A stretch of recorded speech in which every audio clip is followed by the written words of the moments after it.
एक गांव में दो पड़ोसी थे जो बचपन के अच्छे मित्र भी थे, जिनका नाम रमन और हरिलाल था। दोनों स्वभाव से काफी भिन्न थे। रमन बहुत धार्मिक था और भगवान को बहुत मानता था, वही हरिलाल कर्म में विश्वास रखने वाला बहुत मेहनती व्यक्ति था। दोनों की आर्थिक स्थिति ज्यादा अच्छी नहीं थी। एक बार दोनों ने मिलकर अपनी परिस्थितियां बदलने के लिए भागीदारी में थोड़ी जमीन खरीदी। उनका विचार था कि इस जमीन में वह अच्छी फसल उगाकर उसको बेचेंगे और अच्छा धन कमाएंगे। अब समय था फसल पाने के लिए खेत में मेहनत करने का। मेहनती हरिलाल खेत में काफी ईमानदारी से मेहनत करता, लेकिन रमन खेत से दूर ही रहता और मंदिर में जाकर भगवान से अच्छी फसल की उपज मिले इसलिए पूजा प्रार्थना करता। समय बीतता गया और कुछ समय बाद खेत की फसल पककर अच्छे से तैयार हो गई। इस फसल को दोनों ने व्यापारी को बेच दी, जिसके बदले उन्हें व्यापारी से काफी पैसे मिले। अब बारी थी पैसों के बंटवारे की, तो घर आकर हरिलाल ने रमन से विनती की कि इस धन का ज्यादा हिस्सा उसे दिया जाए, क्योंकि उसी ने खेत में ज्यादा मेहनत की है।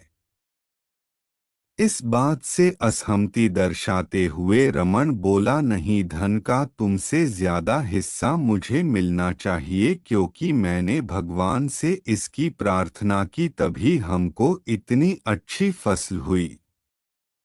मेरी भक्ति और भगवान के बिना ये संभव नहीं होता। दोनों ही अपनी अपनी बात पर अड़े हुए थे। वह दोनों इस बात को आपस में नहीं सुलझा सके।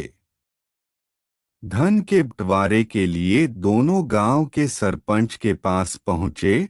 सरपंच ने दोनों की सारी बात सुनी और उन्हें पता चला कि असली हकदार हरिलाल है। फिर भी रमन की गलतफहमी दूर करने के लिए सरपंच ने दोनों को ही एक एक बोरा चावल का दिया, जिसमें काफी ज्यादा कंकड़ मिले हुए थे। सरपंच ने दोनों से कहा कि कल सवेरे 7 बजे तक तुम दोनों को इसमें से चावल और कंकड़ अलग करके लाने हैं। कल तुम दोनों के चावल देख कर ही मैं फैसला करूंगा कि इस धन का बड़ा हिस्सा किसको मिलना चाहिए। रमन और हरिलाल चावल की बोरी लेकर अपने घर चले गए। मेहनती हरिलाल ने रात भर बिना सोए चावल और कंकड़ को अलग किया, लेकिन रमन चावल की बोरी को लेकर मंदिर में गया और भगवान से चावल में से कंकड़ अलग करने की प्रार्थना करके सो गया। अगले दिन सुबह हरिलाल जितने चावल और कंकड़ अलग कर सका उसको ले जाकर सरपंच के पास गया, जिसे देखकर सरपंच खुश हुआ। मन वैसी की वैसी बोरी को ले जाकर सरपंच के पास पहुंच गया। सरपंच ने रमन से कहा कि दिखाओ तुमने कितने चावल साफ किए हैं। रमन ने कहा कि मुझे अपने भगवान पर पूरा भरोसा है कि उन्होंने सारे चावल साफ कर दिए हों। जब उसकी चावल की बोरी को खोला गया तो उसमें चावल और कंकड़ वैसे के वैसे ही थे। सरपंच ने रमन को समझाया कि भगवान भी तभी सहायता करते हैं जब तुम मेहनत करते हो। सरपंच ने धन का ज्यादा हिस्सा हरिलाल को दिया। इस घटना के बाद रमन को अपनी गलती का एहसास हुआ, तो वो भी हरिलाल की तरह खेत में मेहनत करने लगा और अब की बार उनकी फसल पहले से भी अच्छी हुई।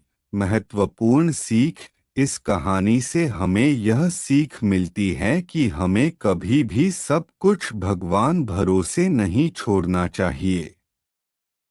भगवान हमेशा उसका साथ देते हैं जो कर्म करना नहीं छोड़ता। इसलिए हमें किसी भी क्षेत्र में सफलता पाने के लिए ज़रूरी मेहनत करनी ही चाहिए। दोस्तों, अगर आपको हमारी कहानी अच्छी लगी है तो हमारे चैनल को प्लीज़ सब्सक्राइब कर देना।